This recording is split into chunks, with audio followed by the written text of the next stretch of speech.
예, 오늘 말씀은 이제 시편 5편, 6편 이렇게 두 편을 보려고 하는데, 이 시편 5편도 역시 다윗이 지은 시편입니다.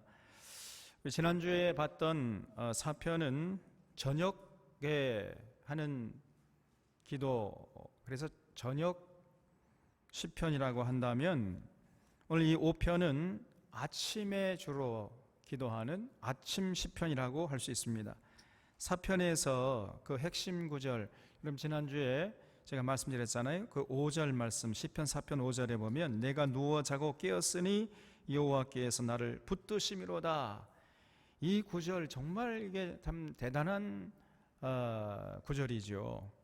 그러니까 다윗은 평안히 누워 자고 깨는 것도 하나님의 은혜 가운데 내가 지금 있는 거구나, 하나님의 은혜가 있기 때문에 내가 이렇게 평안히 누워서 자고 깰 수 있는 거구나, 이거를 깨달았고, 그래서 밤에 잘 때에도 아침에 일어날 때에도 그 하나님의 은혜가 고마워가지고 하나님께 감사할 줄 아는 이런 사람이었던 거지요.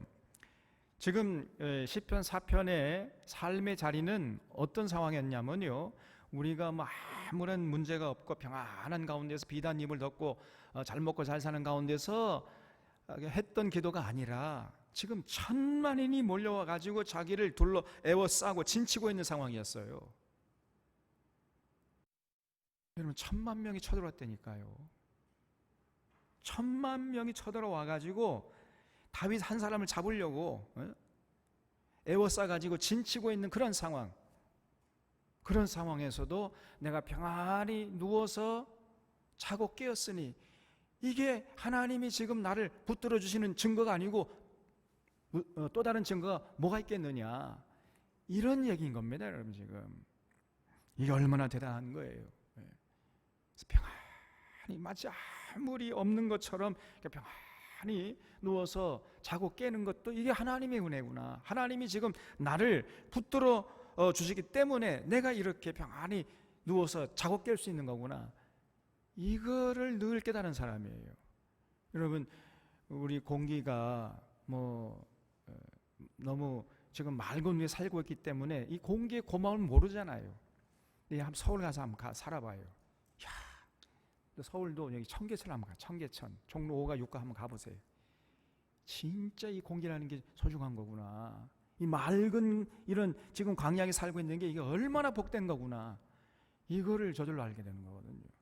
근데 우리가 너무나 평안하게 그냥 누리고 있으면요, 고마운 줄 모릅니다.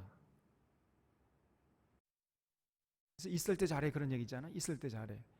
사람도요, 저 사람이 있을 때는 고마운 줄 몰라요. 근데 그 사람이 없어 보면은, 정말 그분이 귀한 분이셨구나, 그걸 알 수 있잖아요. 우리가 이렇게 날마다 누워서 평안히 깨고 자고 깨는 거, 이것도 하나님의 은혜임을 깨닫는 우리 사론의 교우들 되시기를 바랍니다. 이런 영적인 예민함이 좀 있어야 돼요. 그 평안한 가운데서가 아니라 고통 가운데서도 내가 평안히 단잠 자고 일어났다, 하나님이 날 지금 붙들어 주시는 증거구나, 이렇게 고백할 수 있어야 됩니다, 여러분. 그래서 제가 지난주에 숙제 내드렸는데, 여러분 숙제 하셨어요? 숙제가 뭔지 기억도 안 나지요. 저녁에 주무실 때 하나님 오늘 하루도 이렇게 평안한 삶을 마치게 하시고 평안하게 잠자리에 들게 하신 것 감사합니다. 내일 아침에 평안히 자고 깰 수 있도록 주님 도와주십시오. 이렇게 기도하고 주무시라 그랬죠? 숙제 했어요, 안 했어요? 항상 잠자리에 들기 전에 하나님 오늘도 하나님 주님 평안한 가운데 지켜주시니 감사합니다. 단잠 자고 내일 또 새날을 맞이하게 되십시오. 이렇게 기도하고 주무시라고 말이죠. 그래서 이 시편 4편은 저녁에 드리는 기도시라, 이렇게 말씀드렸어요. 그래서 이 시편이 저녁 기도시라고 한다면 5편은 아침 기도시라.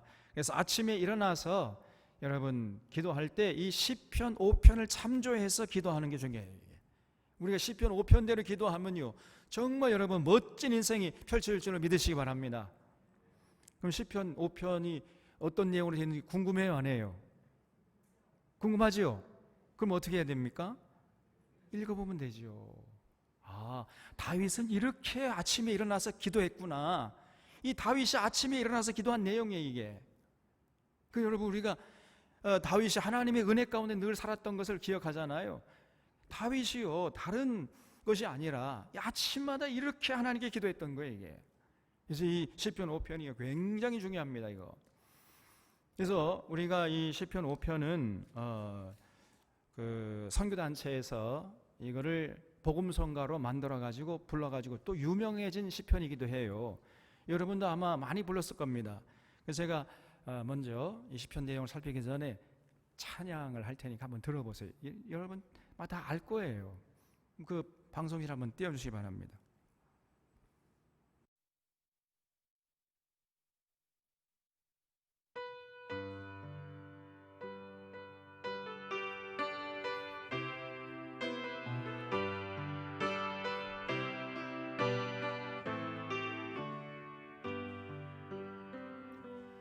나의 말에 귀를 기울이사 내 심사를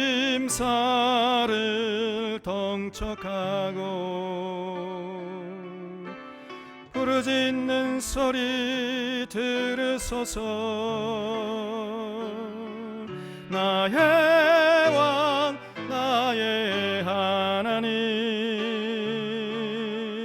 내가 주께 기도하니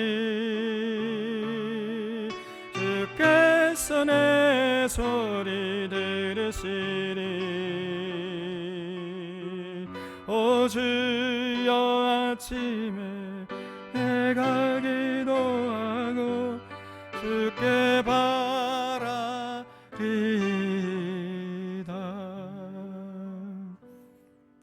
노래 많이 들으셨지요? 처음 들어요? 에?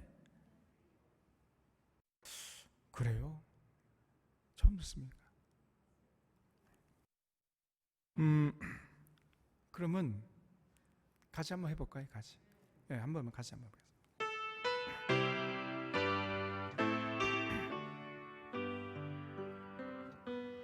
나의 말에 귀를 기울이사 내 심사를 동척하고 부르짖는 소리 들으소서. 나의 왕 나의 하나님, 내가 주께 기도하니 주께서 내 소리 들으시리. 오 주여, 아침에 내가 기도하고 주께 바라리. 오 주여, 아침에 내가 기도하고, 오 주여, 아침에 내가 기도하고 주께 바라리. 한 번만 더. 오 주여, 아침에, 오 주여, 아침에 내가 기도하고 주께 바라리다.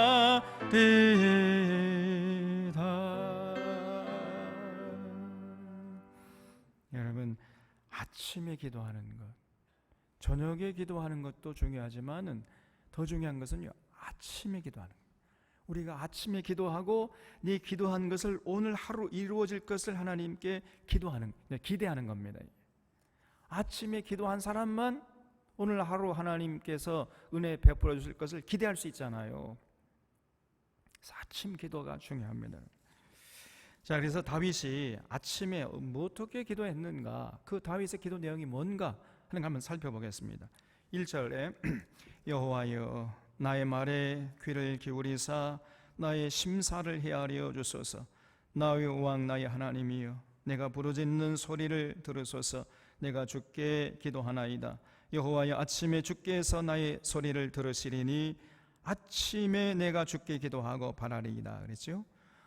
그래서 이 시편 5편 찬양도 다른 거 잘 몰라도 됩니다. 요 마지막 끝소절만 여러분 부를 수 있으면 돼요.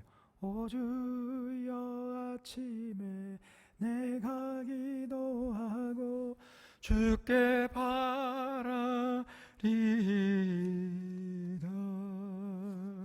네, 아침에 내가 주께 기도하고 바라겠습니다. 그래서 다윗은요, 아침에 하나님께 기도했어요. 여러분, 아침에 하나님께 기도하고 하루를 시작하는 사람하고 그냥 세상 욕심에 따라서 그냥 서둘러서 일어나가지고 막 세상으로 뛰어나가는 사람하고 어떻게 그 삶이 같을 수가 있겠습니까? 그렇죠? 하늘과 땅만큼 차이가 나는 거예요. 그 삶 자체가. 하나님 의식하고 하나님의 뜻을 받들려는 마음으로 하루를 시작하는 사람하고 그저 세상 것에 휘둘려서 사는 사람하고 절대로 그 삶이 같을 수가 없는 것입니다. 그래서 아침에 일과를 시작하기 전에 기도하고 시작하고, 그 다음에 이제 밤에 다 마무리하고 잠자리에 들기 전에 기도하고 이제 잠자리에 들고, 이렇게 하는 거예요. 그러면 우리가 하루 종일 하나님과 동행하는 삶을 살 줄로 믿으시기 바랍니다, 여러분. 이게 정말 하루하루 주님과 동행하는 삶이 되는 거예요. 그래서 아침에 기도하고 시작하면은 오늘 하루 하나님이 나를 어떻게 인도하실까, 이 기대가 돼요. 아침에 내가 기도하고 바라리이다. 얼마나 아름다운 식구인지 알 수가 없는 겁니다. 내가 아침에 기도하고 바라겠습니다. 이 다윗이요, 그래서 참 다윗은 멋진 삶을 살았습니다. 4절에 그러면 다윗이 이제 아침에 기도한 내용이 4절 이하에 쭉 나오는데 한번 보겠습니다. 주는 죄악을 기뻐하는 신이 아니시니 악이 주와 함께 머물지 못하며 오만한 자들이 주의 목전에 서지 못하리이다. 주는 모든 행악자를 미워하시며 거짓말하는 자들을 멸망시키시리이다. 여호와께서는 피 흘리기를 즐기는 자와 속이는 자를 싫어하시나이다. 그래서요, 다윗은요, 자기가 섬기는 여호와 하나님이 어떤 분이신지를 분명히 알고 있었던 사람인 것을 여기서 알 수 있어요. 여호와 하나님은요, 결단코 죄악을 기뻐하시는 분이 아니시라는 겁니다. 잘 알고 있었어요. 또 악을 결코 용납하지 않는 분이심을 똑똑히 알고 있었습니다. 또 오만한 자들은 주의 목전에 설 수 없다는 것도 분명히 인식하고 있었어요. 그리고 우리 여호와 하나님은 행악자를 미워하시고 거짓말하는 자를 싫어하는 거예요. 우리 하나님은요, 거짓말하는 자를 아주 극도로 싫어하십니다. 그리고요, 우리 하나님 어떤 분이냐, 피 흘리기를 기뻐하는 자를 증오하시는 거예요. 함부로 이웃집에 쳐들어가가지고 그냥 강탈하고 약탈하고 해서 이웃의 눈에 피눈물 나게 만드는 이런 식으로 살아가는 이 거미 같은 인생, 그런 인생은요 아주 미워하시고 가증히 여긴다는 겁니다. 그래서 피 흘리기를 즐기는 자, 그리고 속이는 자를 싫어하시나이다. 이렇게 아침에 기도했어요. 여러분, 우리가 하나님을 섬긴다는 것은요, 하나님이 어떤 분이신 것을 분명히 알아야 된다는 것을 전제하고 있습니다. 우리 하나님은요, 절대로 죄악을 기뻐하지 않고 악을 용납하지 않고 행악자를 미워하시고 거짓말하는 자를 멸망시킬 것이고, 그리고 피 흘리는 자와 이 속이는 자, 그걸 가증히 여기는 겁니다. 그런 자들 결단코 하나님이 설 자리가 없어요. 그러니까 여러분, 아침에 이렇게 잠자리 일어나가지고 일과를 시작하기 전에 이렇게 기도한다는 것은 오늘 하루 절대로 이러한 악한 사람들, 행악하는 자들, 속이는 자들, 피 흘리기를 기뻐하는 자들, 거짓말하는 자들, 이런 자들과 상종하지 않도록, 그런 자들과 어떤 일을 도모하지 않도록 도와주십시오. 이런 의미가 여기 담겨 있는 것이에요. 그러니까 이렇게 기도하고 시작하는 사람은요, 하루를 절대로 허투루 살지 않을 것입니다. 그런 악을 행하는 자들, 피 흘리기를 기뻐하는 자들과 절대로 어울리지 않을 거 아닙니까? 이렇게 기도하는 게 중요한 거예요. 7절에 오직 나는 주의 풍성한 사랑을 힘입어 주의 집에 들어가 주를 경외함으로 성전을 향하여 예배하리이다 그랬습니다. 그러니까 아침에 성전에 가서 먼저 하나님께 예배하고 기도하고 하루를 시작하겠다. 이는 정말 아름다운 자세를 보죠. 우리 한국 교회에 많이 새벽 기도가 있어요. 지금 우리가 코로나19 사태로 새벽 기도회를 드리지 못하고 있는데 새벽 기도가 저는 참 힘들었어요. 저는 아침잠이 많은 사람이라 가지고 제가 제일 처음에 젊었을, 지금은 조금 낫습니다만 젊었을 때는요, 누가 이 새벽 기도 만들어 놔가지고 도대체가 그냥 새벽 기도만 없으면 좋겠다 그냥 이런 생각이 있었다니까요. 근데 우리 한국 교회는 이제 새벽 기도로 유명합니다. 근데 새벽 기도에 모이는 것도 중요한데 더 중요한 건 새벽 기도에 다윗처럼 기도해야 돼. 자기 잘 먹고 잘 살게 해달라고 그리고 세상 욕심 덕지 더 새벽 기도하면 할수록 더 세상 욕심을 벗어버려야 되는데 기도하면 할수록 세상 욕심으로 더 가득 차게 만드는 이런 식의 새벽 기도를 한다면 이거는 아무런 의미가 없는 것이죠. 지금 저 명성교회 보세요. 명성교회가 새벽 기도로 유명한 교회 아닙니까? 그런데 새벽에요, 그 명일동이라는 동네가요 시끌벅적해가지고 또 잠을 잘 수가 없다는 거예요. 그렇게 새벽에 사람들이 일어나가지고 기도하는데, 그런데 문제는 전부 다 바알 숭배자들이 더 세상 좋아하고 세상 썩어질 것 위해서 그냥 더 빨리 달려나가고 그렇게 만들어주는 그런 새벽 기도, 그런 새벽 기도라면요 아무리 쓸데없는 거 아닙니까? 다윗처럼 기도해야 돼, 다윗처럼. 그래서 우리가 지금 아침에 새벽에 나오지 못한다 할지라도요 집에서 이렇게 기도하시면 됩니다. 그래서 잠자리에 일어나기 전에 여러분 그냥 잠자리에서 잠옷 갈아입기 전에 다윗처럼 기도하세요. 그냥 다윗처럼. 그러면 족합니다. 그러면은 지금 우리가 성전에 가서 주를 경외함으로 성전을 향해 예배하고 시작하지는 않지만은 그렇게 하면 제일 좋겠지만은 그렇게 지금 못하는 형편에 집에서 잠자리에 일어나자마자 하나님께 다윗처럼 기도하고 하루 일과를 시작하는 겁니다. 그래서 오늘 하루도 주님 주시는 힘과 능력으로 주를 경외하는 마음으로 주님 살 수 있도록 이끌어 주십시오. 이렇게 기도하고 하나님 단잠 자게 하시고 이렇게 새날을 맞이해 주신 것 감사합니다. 오늘 하루도 주님과 동행하는 복된 날 되게 해 주시옵소서. 이렇게 간단히 기도하고 시작하는 거예요.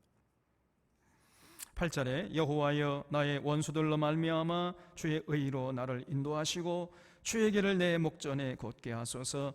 그들의 입에 신실함이 없고 그들의 심중이 심히 악하며 그들의 목구멍은 열린 무덤 같고 그들의 혀로는 아첨하나이다 그랬습니다. 지금 다윗의 주변에 구체적으로 어떤 사람들이 포진해 있는지는 밝히지 않고 있지만은 그러나 다윗의 원수로 행하는 사람들이 많이 있었던 것을 알 수 있어요.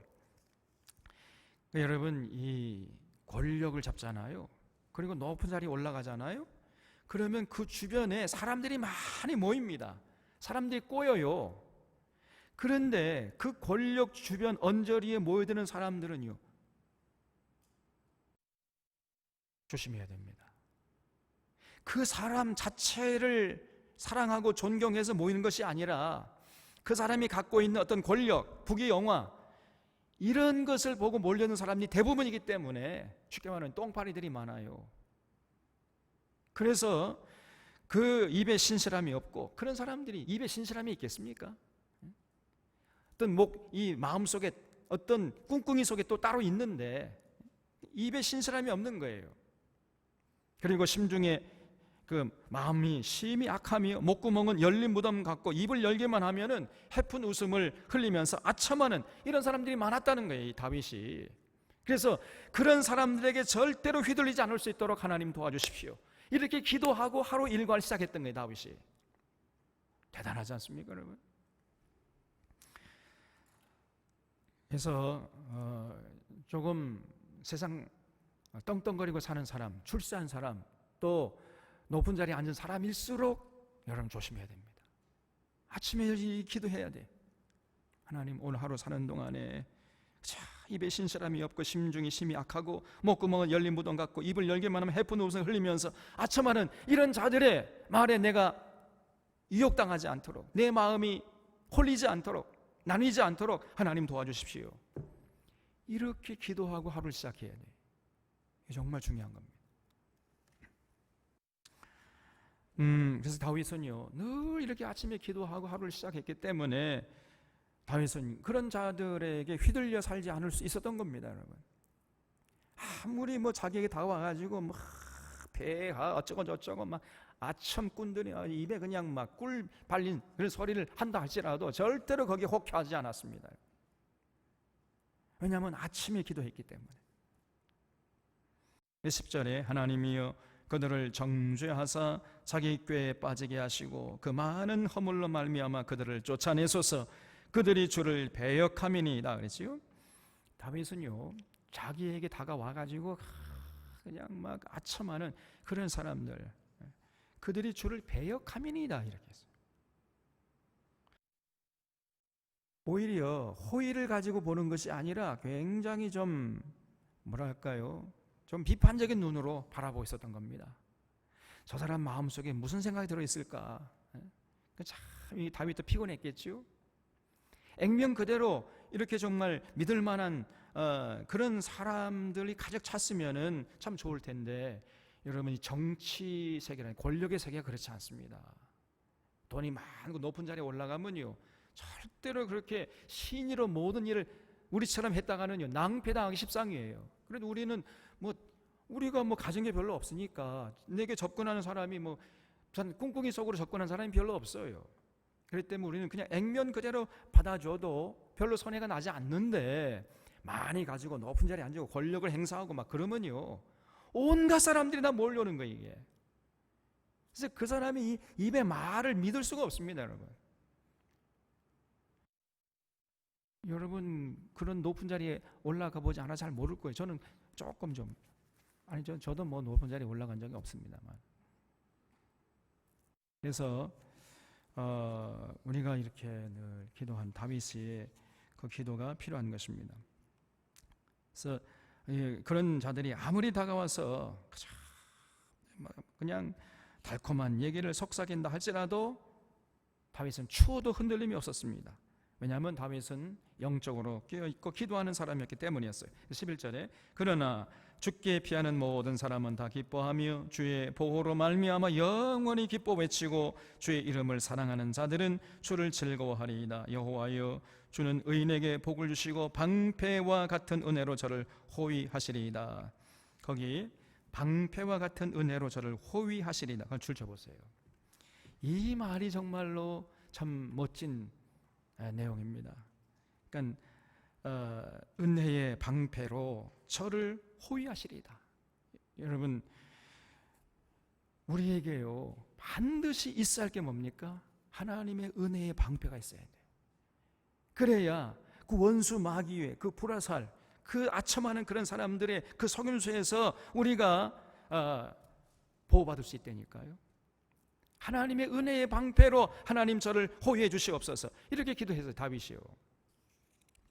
근데 이렇게 은혜가 뭡니까? 우리가 교회 오면은 은혜 주십시오, 은혜 받았습니다, 은혜란 말을 많이 하는데 은혜가 뭡니까 물어보면 대답하는 사람이 100명 중에 1명도 있을까 말까요? 은혜가 뭡니까? 그리고 은혜 받았다 말 많이 하잖아요. 은혜가 뭐예요? 이게 안 물어보면 알 것 같은데 물어보면 몰라요 이게.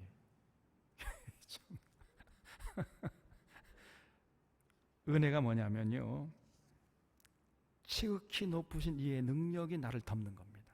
이게 은혜예요.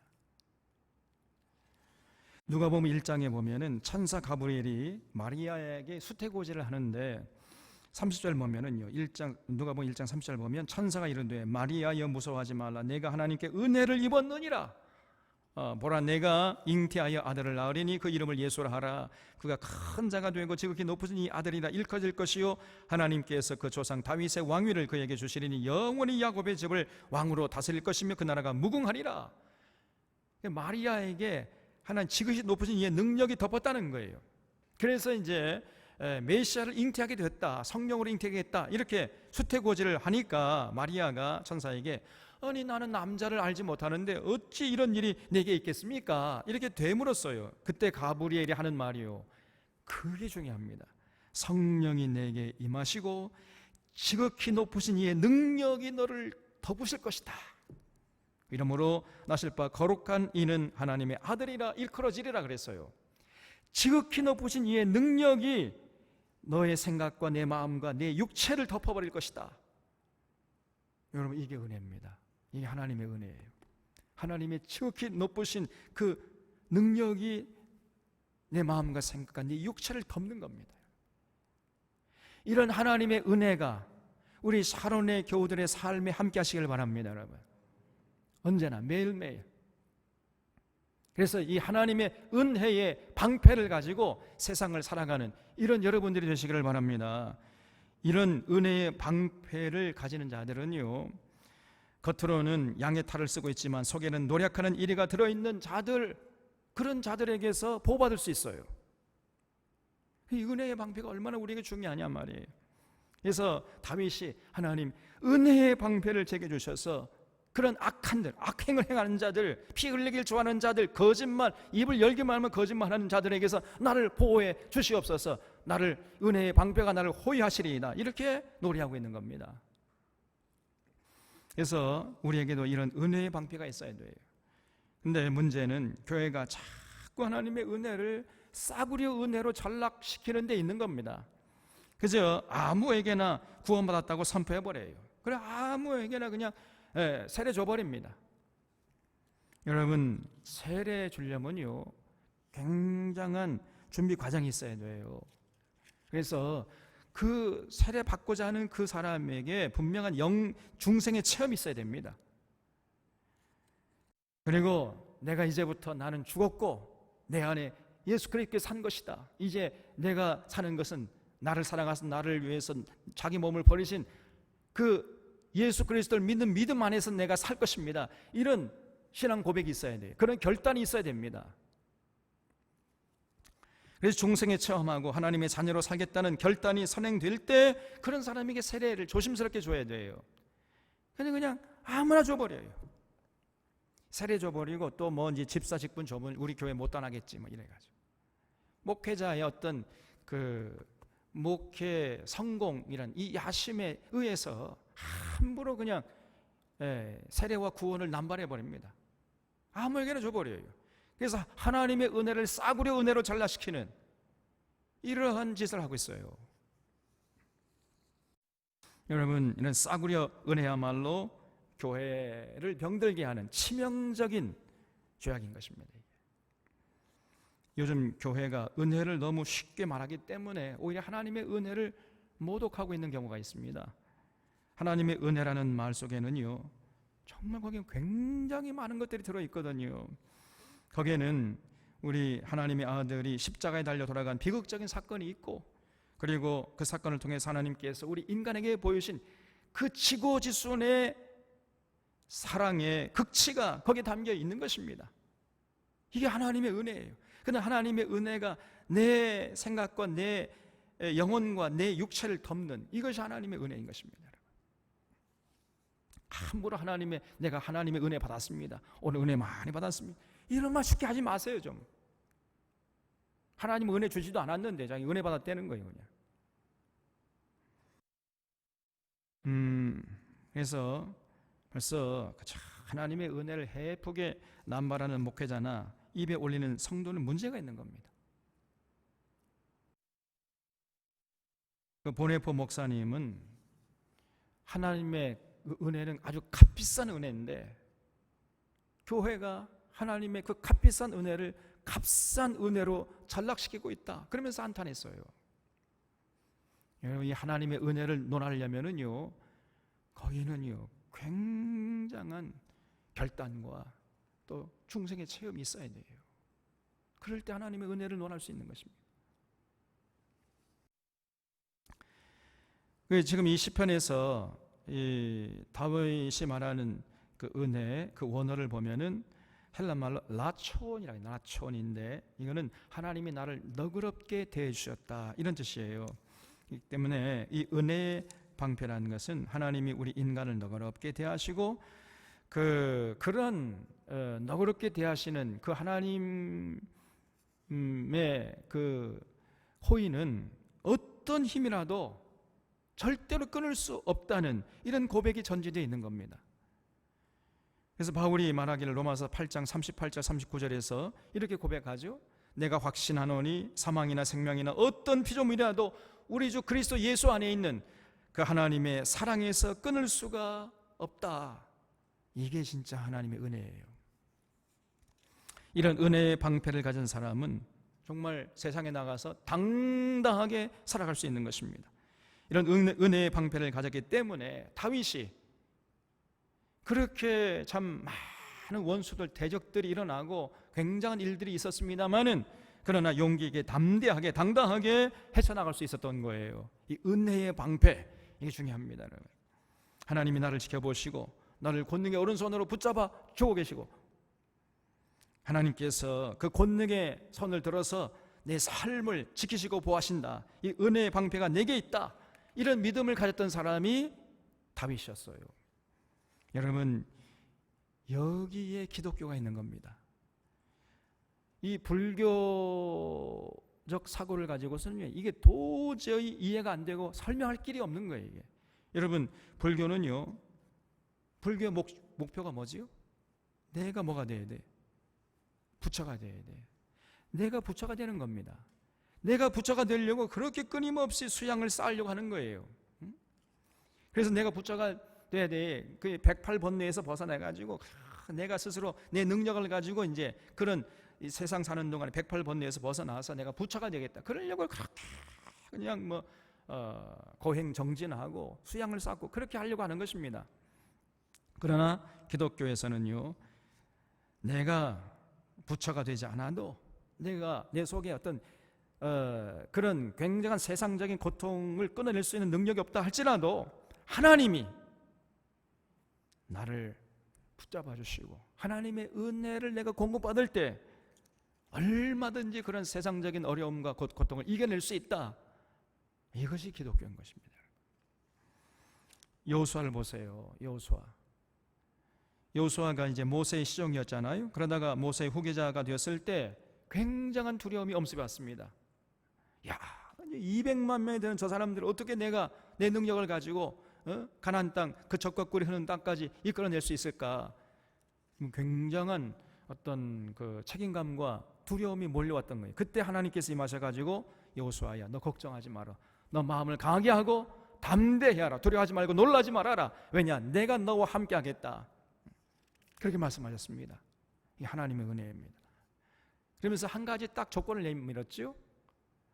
모세가 너에게 전해준 시내산 언약을 지켜라. 그러면 네가 어딜 가든지 내가 너와 함께 할 테니까 너의 마음을 강하게 하고 담대히 하라. 두려워하지 말고 놀라지 말아라. 이렇게 말씀했습니다. 여러분, 이것이 기독교예요. 우리의 능력은 없어요. 그러나 하나님께서 능력을 가지고 나를 지키시고 보호하시고 은혜의 방패로 나를 호위하신다. 이것이 기독교예요. 결국은 여호수아는 이런 믿음을 가지고 이스라엘 백성들을 가나안 땅으로 인도할 수 있었습니다, 여러분. 그래서 결코 여호수아는 수양과 덕행의 결과가 아니고 실수와 약점을 가진 인간이었지만은 하나님이 나와 동행하시고 은혜의 방패로 나를 호위하신다는 이런 믿음을 가지고 용기와 담대함으로 그 사명을 잘 감당해냈던 것이에요. 다윗도 마찬가지였습니다. 자신을 하나님께 맡기는 믿음을 가지고 다윗은 그 어려운 삶을 살 수 있었던 거죠. 하나님이 나를 은혜의 방패로 보호하실 것이다. 그래서 다윗은요, 그런 하나님을 철저히 믿었습니다. 그래서 하나님이 내 발을 암사슴 발처럼 해가지고 내가 산등성이를 넘나이다, 이런 표현을 했어요. 다윗이 마치 암사슴이 산등성이를 훌쩍 뛰어넘는 것처럼 하나님께서 자신의 발을 그렇게 힘차게 했다는 거예요.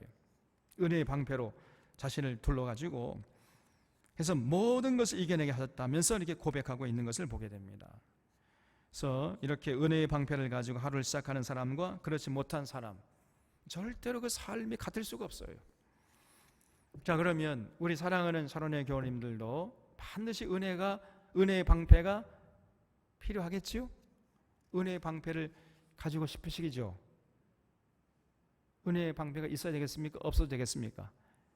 여러분의 힘으로 온 세상을 그냥 하나님 뭐 도와주지 않아도 내 혼자 힘으로 다 살아갈 수 있다고 자신할 수 있겠습니까? 은혜의 방패가 필요하지요? 그럼 어떻게 하면 은혜의 방패를 여러분이 소유할 수 있겠습니까? 그 비결이 뭐라고요? 언제 기도한다고? 아침에 주께 기도하고 바라면 가능하다. 아침에 일과를 시작하기 전에 아침에 주께 기도하고 바라는 것이 은혜의 방패를 얻는 길이다. 그래서 오늘 하루 모든 유혹과 실수와 위험과 위협 속에서 하나님 저를 지켜주시옵소서 이렇게 기도하는 겁니다. 행악하는 자들, 피 흘리기를 좋아하는 자들, 입을 열기만 하면 아첨하고 거짓말하는 이런 자들에게서 나를 지켜주시옵소서 이렇게 기도하고 하루를 시작하는 거예요. 그런 다음에 이렇게 기도하고 이제 일과를 시작한 다음에는요, 정말 이 기도를 의식하면서 살아가는 거예요. 그래서 아무하고나 어울리지 않는 겁니다, 여러분. 죄와 악을 미워하고 행악하는 자를, 또 거짓말하는 자를 판별하려고 하고 그런 자가 있으면 멀리 하려고 해야 되는 거예요. 아무리 내게 나와서 달콤한 얘기를 한다 할지라도 아침에 내가 기도했으니까 지금 저 사람 가까이 하면 안 되겠다, 멀리 하려고 해야 돼요. 또 피 흘리기를 즐기고 잔인하고 포악한 이런 사람들, 그런 사람들이 내게 다와가지고 뭐 굉장한 뭐 유의를 안겨준다 할지라도 그런 사람을 여러분 아침에 기도했으니까 멀리 해야죠.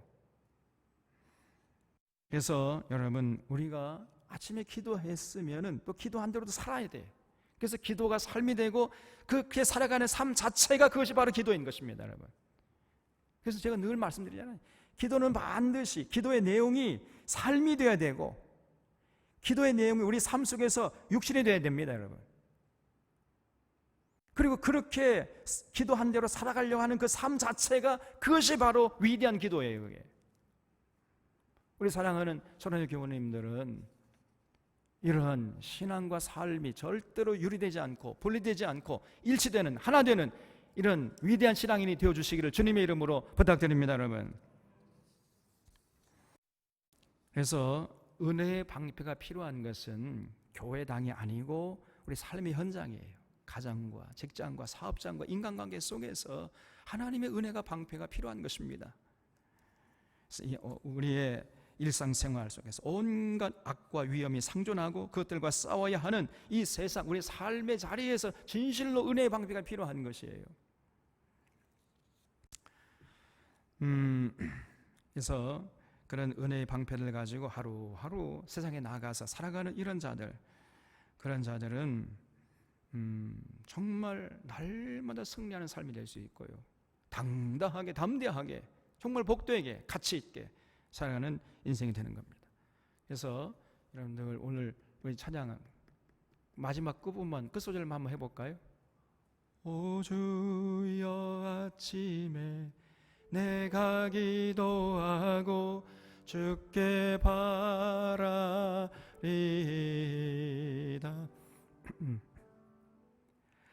오 주여 아침에 내가 기도하고 주께 바라리다.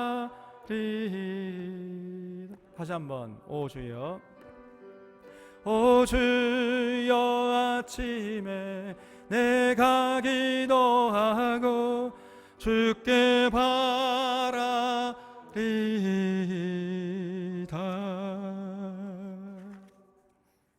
다윗처럼 다윗이 했던 내용으로 아침에 기도하고 일과를 시작하는 여러분들이 되시기를 바랍니다. 시편 6편을 보겠습니다. 이 시편 6편도 역시 다윗의 시편인데 보통 이 성경학자들이 참회시라고 분류를 해놨어요. 근데 사실 이 시편 내용을 더 자세히 들여다보면은 참회하는 내용으로 되어 있다기보다는 그 존재 자체에 대한 회의를 느낄 만큼 심각한 고통을 체험하고 있는 상황 속에서 정말 사는 것보다 죽는 것이 더 낫겠다고 하는 이런 정말 심각한 상황 속에서 어떻게 절망하지 않고 그걸 버텨낼 수 있었는가 하는 것을 노래하고 있는 겁니다. 그런 모습을 우리에게 보여주고 있는 것이 이 시편 6편의 말씀이에요. 1절에 보겠습니다. 여호와여 주의 분노로 나를 책망하지 마시오며 주의 진노로 나를 징계하지 마옵소서. 여호와여 내가 수척하여 싸우니 내게 은혜를 베푸소서. 여호와여 나의 뼈가 떨리오니 나를 고치소서 그랬죠. 지금 다윗은요 뼈가 떨린다는 거예요. 여러분 뼈가 떨리는 경험 한번 해봤습니까? 한번 해보실래요? 뼈가 떨릴 정도의 고통, 다른 표현을 하면 창자가 끊어질 정도의 고통, 이 단장의 고통이란 말이죠. 단장의 뼈가 흔들리고 창자가 끊어지는 고통, 이런 고통을 지금 다윗이 당하고 있던 겁니다. 어떤 상황 속에서 이런 고통을 당하고 있는지 정확하게 이렇게 기록되어 있지 않아서 모르겠습니다만은 다윗의 삶 속에서 이런 고난을 당하는 경우가 여러 번 있었어요, 사실은. 그래서 뼈가 떨릴 정도로, 그래서 얼굴이 수척해질 정도로 어떤 큰 고통을 야기시키는 문제들이 있었다는 겁니다, 여러분. 지금 우리가 당하는 고통에 비하면요, 다윗의 고통은 너무나 큰 고통이에요. 우리의 고통은 다윗의 고통에 비하면은 이거는 세 발의 피단 말이에요. 고통이라고 할 수가 없어요, 사실은. 그렇죠? 다윗에게는요, 사실 정치적인 문제들도 많았습니다. 또 가정적인 문제도 많았어요. 그래서 이 큰아들이었던 그 다윗의 기력의 시작이었던 이 암논이 다말을 성폭행하고 그를 이제 알고 그 셋째 동생이었던 압살롬이 자기 큰 형이 암논을 그냥 칼로 죽여버렸죠. 그냥 이놈의 새끼, 그냥 내 동생을 네가 성폭행했어? 이러면서요. 아니 오빠가 자기 동생을 성폭행하고 밑에 동생이 또 그 큰 형님을 그냥 칼로 죽여버리고, 이게 다윗의 가정이었어요. 이런 가정 우리가 뭐라고 그러죠? 예? 콩가루 집안이에요. 콩가루 집안. 다윗의 집안이 콩가루 집안이에요. 얼마나 여러분 고통스러웠습니까? 그리고 그것으로 그치는 게 아닙니다. 나중에 이제 압살롬이 또 예루살렘 돌아와가지고 5년 만에 자기가 왕이 되겠다고 해가지고 쿠데타를 일으켰습니다. 다윗이 자기 셋째 아들 칼날을 피해가지고 도망치는데 너무나 황급해가지고 머리를 풀어 헤치고 신발실을 겨를도 없이 맨발로 도망쳤어요. 울면서. 그리고 뭐 간신히 쿠데타를 진행했습니다만은 또 나중에 이제 넷째 아들이었던 아도니아가 또 이제 자기가 왕이 되겠다고 또 쿠데타를 일으키고 또 우리아의 아내 밧세바를 범해가지고 뭐 엉망진창이 되고 말이에요. 이렇게 다윗의 삶 속에는 끊임없는 사고가 터졌던 것입니다. 그러니까 뼈가 떨리고 얼굴이 상할 정도로 수척해졌던 거예요. 그래서 지금 다윗은요, 육체의 건강이 심하게 상할 정도로 큰 고통을 당했지만은 더 큰 고통이 있었으니 그게 뭐냐? 여러분, 정신적인 고통이에요. 이게 육체의 고통보다 더 큰 고통이 정신적인 고통인 겁니다. 그래서 다윗은 마음이 아파요. 정신적으로 큰 고통을 당하고 있었습니다. 그래서 다윗이 고통, 자신의 그 상황을 이제 지금 하나님께 하소연하고 있는데 더 큰 고통이 있었습니다. 또 3절에 보면 나의 영혼도 매우 떨리나이다 그랬어요. 나의 영혼도 매우 떨려. 거기 두셔보세요. 나의 영혼이 떨려. 지금 뼈만 떨리는 게 아니라 육체적인 고통뿐 아니라 정신적인 고통뿐 아니라 영혼의 고통까지 지금 심하다는 거예요. 이게 나의 영혼도 매우 떨리나이다. 여호와여 어느 때까지니까? 여호와여 돌아와 나의 영혼을 건지시며 주의 사랑으로 나를 구원하소서. 사망 중에서는 주를 기억하는 일이 없사오니 세월에서 주께 감사할 자가 누구니까? 내 영혼이 지금 떨린다는 겁니다. 그러니까 여러분, 지금 여기 마지막 무슨 말이에요 이게?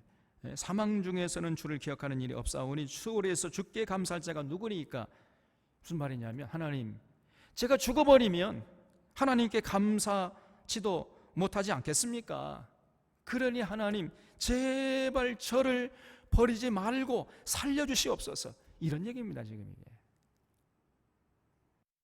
아니 내가 수월에 빠지면 주께 감사할 수가 없지 않습니까? 에? 하나님 마음대로 하세요. 나를 죽이려면 죽이십시오. 그냥 나를 저주하려면 하시고 나를 그냥 버리려면 버리십시오. 그러면 제가 주님께 감사하지 못하지 않겠습니까? 알아서 하십시오. 이럴 정도로 좀 심하게 말하면 배째라죠 그냥. 그러니까 지금 다윗은요 하나님께 버림받을 것 같은 그런 느낌을 가졌어요. 그런 영혼의 고통이 심했던 사람이 바로 다윗이었습니다. 여러분 우리에게 다가오는 고통은요 세 가지입니다. 육체의 고통이 있고요, 정신적인 고통이 있어요.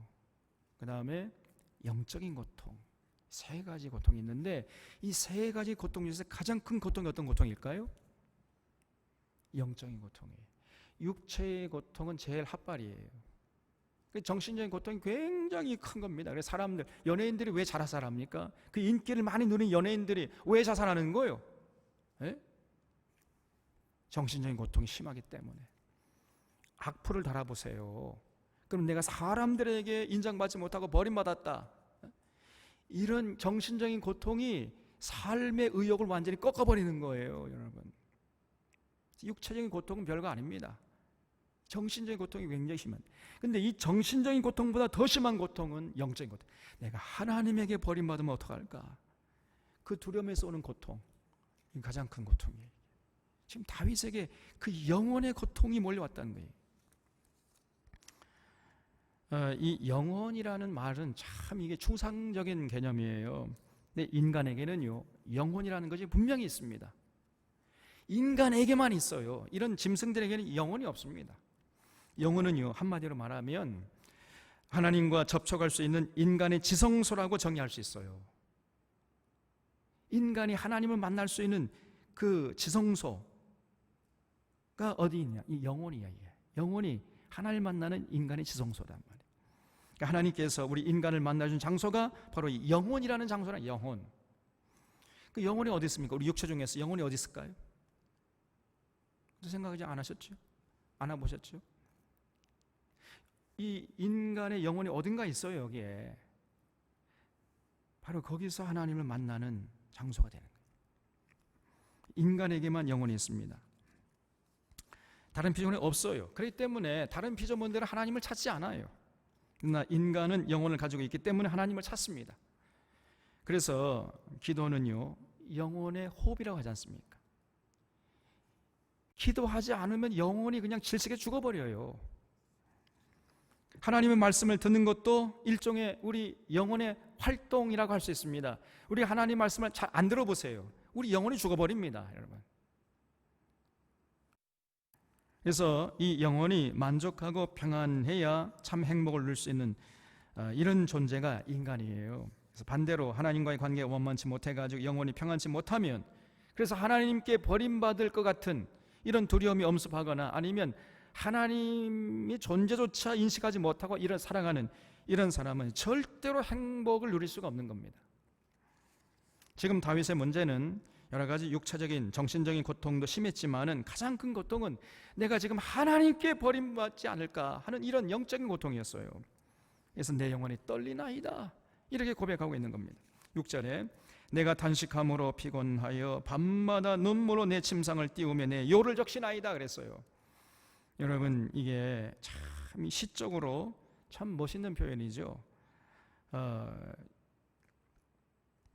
다윗은 육체적으로, 정신적으로, 영적으로 그 고통을 당하면서 밤마다 그냥 고통을 당해가지고 하얗게 밤을 세웠던 겁니다. 근데 그렇게 하얗게 밤을 세울 때 다윗은 뭐 했느냐? 원망하고 저주하고 막 절망하고 그러지 않고요, 눈물로 하나님께 나가서 기도한 거예요. 그래서 다윗이 눈물로 내 침상을 띄우며 내 요를 적시나이다 그랬어요. 야, 이 표현이요 조금 뻥이 좀 들어있어요.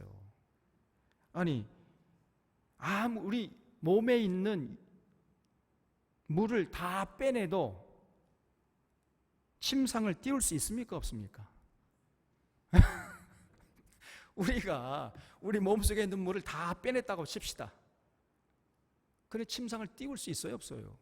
못 띄우죠. 근데 다윗은 내가 눈물로 내 침상을 띄운다, 이렇게 표현하고 있잖아요.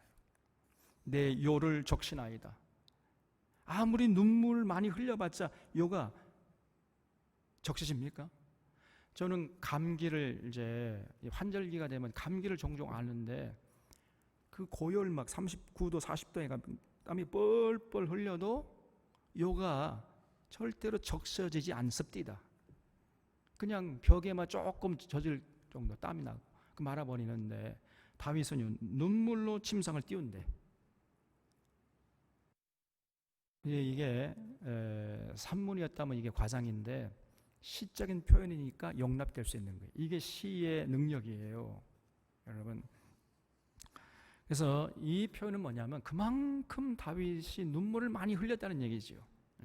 꼭 뭐 내 침상을 띄운다는 얘기가 아니고 그만큼 내가 고통을 많이 당해가지고 낙심하고 절망할 수 없었지만 다윗은 그냥 낙심하고 절망하고 원망하고 그런 것으로 그치는 것이 아니라 그때 하나님께 나가서 눈물로 기도했다는 겁니다, 다윗이. 그래서 그 어려움을 이겨냈다는 거예요.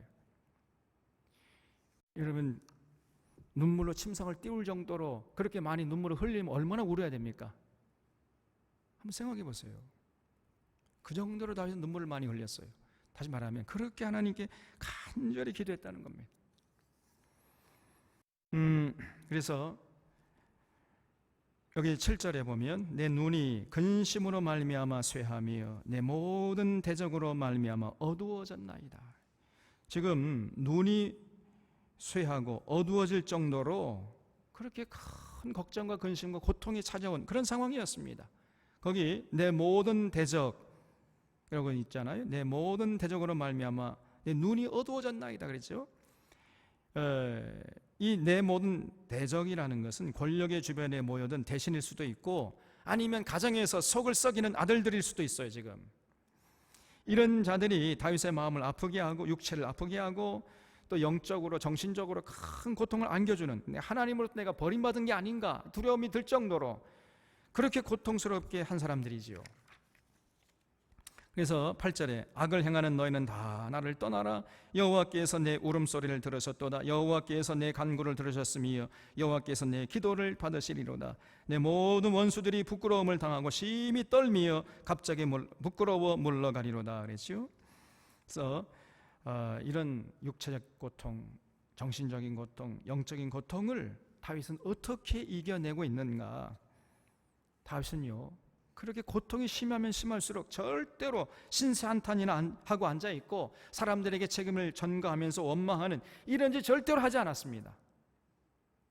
또 내 탓이요 하면서 그냥 가서 뭐 이런 상황에 머무르지 않았습니다.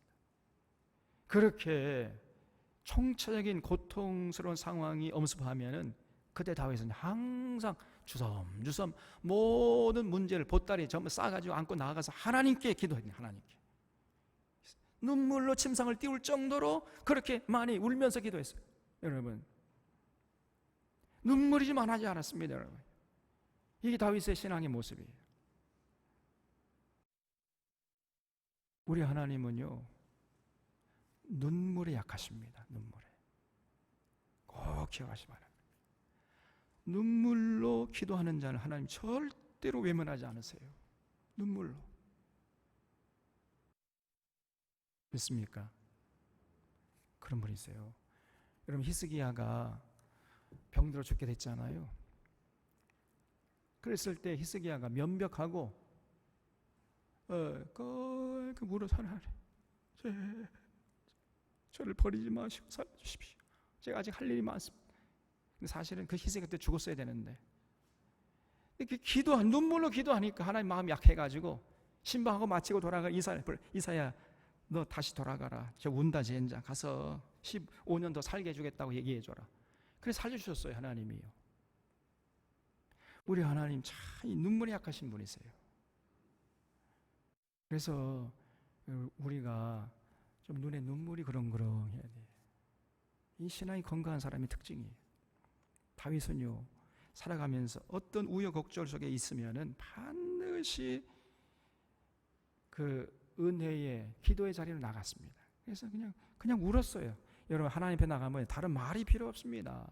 방기도 하는 거예요. 이거는 참막한 거예요. 그냥 하나님 앞에서 하나님 아시지요. 그래서 그냥 우는 거예요. 그냥. 그럼 우리 하나님 다 아셔요. 그냥. 우리에게 눈물이 필요해. 이 방언기도 하는 사람 중에 우는 사람 봤습니까? 보지 못해 지금까지. 기도하면 할수록 눈물이 말라버려요. 아닙니다, 여러분. 진짜 성령이 만져 우는 거예요. 울어. 진심으로 자신을 바라보면서 울고, 자신의 부족함을 넣어서 울고, 자신의 문제를 놓고 하나님 앞에 울면서 기도하는 겁니다. 이게 진짜 성령이 임한자의 특징이. 그러면은 하나님이요 다 이겨나갈 수 있도록 은혜의 방패로 호위해 주셨던 것입니다. 그래서 우리 사론의 교우들은 이런 다윗의 모습을 꼭 마음속에 새길 수 있기를 바랍니다.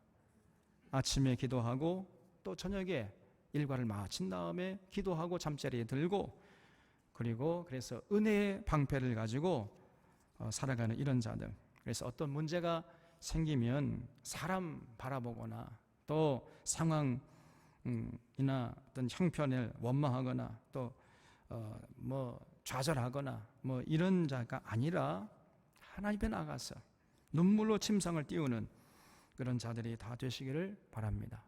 그런 자들은요 세상을 이기는 거예요. 만사형통한 삶을 살아가는 복된 인생이 되는 것입니다. 이러한 멋진 인생들 되시기를 바랍니다. 기도하겠습니다.